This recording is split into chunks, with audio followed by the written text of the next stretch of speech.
Billy Donovan has coached these guys up again, and they don't have a clear all-star candidate. You thought they might struggle without Kobe White. Trey Jones has filled in admirably, as has the return of Ayo Dosunmu from that shoulder issue that ended his season a year ago. And so they're going to get out and run. Nikola Vucevic is shooting it extremely well in the early going after having the best shooting season of his career from the outside a year ago. So that's really been their foundation.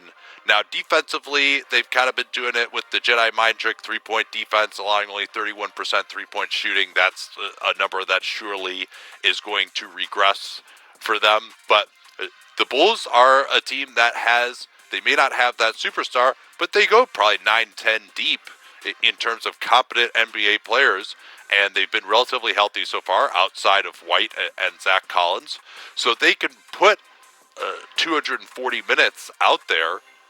That's right. Is that 48 times 5? I forgot. But anyway, yeah. That's they can put a whole game out there of competent guys, and I think that goes a long way over the grind of the regular season. Vucevic is having a heck of a start to the year. I mean, I think he unlocks a different dimension to what they do too.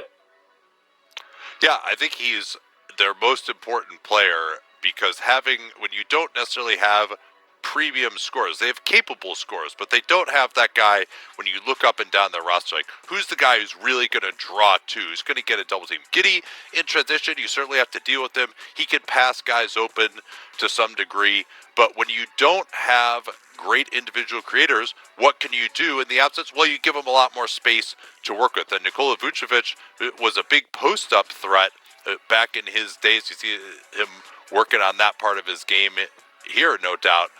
And he still can get to that hook shot and little quick duck-ins, but he's making shots from the outside. And it looked like maybe he was going to struggle from the outside for the rest of his career 2 years ago, and then he had a great shooting season last year, and now that's continued. So you get him as the trailer with their fast break. The opposing center has to deal with him, and now you have much more space for guys like Dosunmu, Josh Giddey to get to the basket. Other than Vucevic, they don't have a great shooter.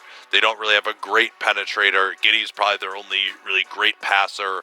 So there's a ceiling on them offensively. The question is, can Billy Donovan, with good guard defense, but maybe not great defense in the front court historically, get these guys above average or at least average defensively? But I think the Chicago Bulls they're going to be trying all year. We know that that's what they try to do to push for the playoffs or the play-in. So I think they'll be kind of at the bottom of that Eastern Conference playoff/play-in mix.